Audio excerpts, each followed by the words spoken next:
سین بلام یعنی سلام. رفقا، من هرچی گشتم شروعی بهتر از این برای تشریح اوضاع 8 نظام ولایت تو این روزا پیدا نکردم. ببینید شما موافقین؟ نظام آشه ولاشه، اوزی کک تو قباشه، نظام همه خوننده بشن ها، اوزی کک تو قباشه، ولایت دیگه حالا مثل کشک رو آشه. بگی با ما، بگو دیگه حالا مثل کشک رو آشه. بله، لنگ کفش پرونی ادامه داره و باندای مختلف نظام همینطوری در حال باندپیچی صیدلی هن. هر کی یه تیزی برداشته میکشه تو سر و صورت اون یکی. این وسط از همه خطی ترم خود خامنه است. دستگاه دیپلماسی کشور یک بار باید مواضع چند روز گذشته خود و مسئولان آمریکا را بازخوانی کند. آنگاه به این نقطه خواهد رسید که اصول و مبانی نرمش قهرمانانه را در گفتگوها و مذاکرات رعایت نکرده است. راست میگه دیگه. اگه اصول نرمش رو رعایت نکنی یهو دیدی عضل مزولت کش اومده. اون وقت بیا و درستش کن. حالا از اون طرف دفاع ساقدوشای حسن اعتدال رو بشنوید. اگر واژه نرمش قهرمانانه رو، این اصطلاح رو بخوایم خوب بفهمیم در این کار، این استش که شما نرمش نمی کنی برای اینکه ببازی، نرمش می کنی برای اینکه ببری. اگر شما بتوانید بگید من استراتژی رو حفظ میکنم، تاکتیکام تغییر میکنه، این یه رویکرد جدیده در کار. منظورش اینه که تو تاکتیک با همین تلفن بازی ها و غیر و غمیشا طرف رو خام میکنیم، اما تو استراتژی غنی سازی رو ادامه میدی.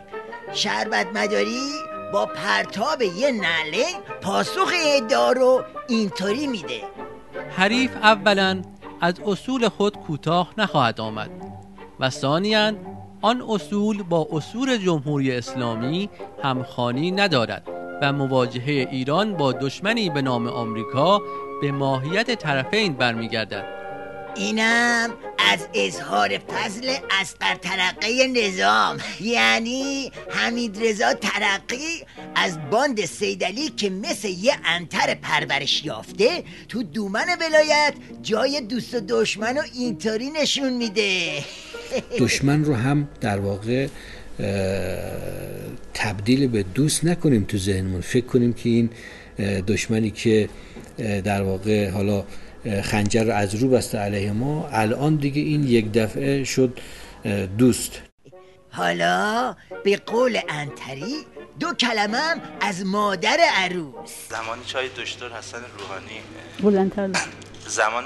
حسن روحانی از سفر نیویورک برمیگشتن، از یک سو شاهد تحسین دیپلمات‌ها از دستاوردهای این سفر بودیم، از سوی دیگر شاهد بودیم که برخی سایت‌های متعلق به یک جریان سیاسی در کشور حملات بی‌باکانه‌ای رو علیه رئیس جمهور کشورمون و دستگاه دیپلماسی کشور شروع کردن و حتی دعوت به تجمع اعتراض‌آمیز نمودن.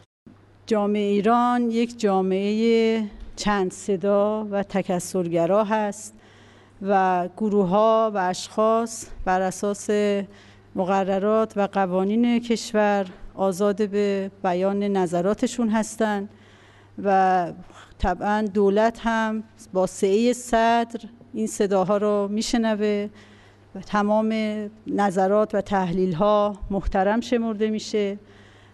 در این حال این ارزیابی‌های رسانه‌ای میتونه حالا ادامه پیدا بکنه. از کی تا حالا بادمجونم جز میوه ها شده؟ با افاده ها طبق سگا به دورش وق و وق.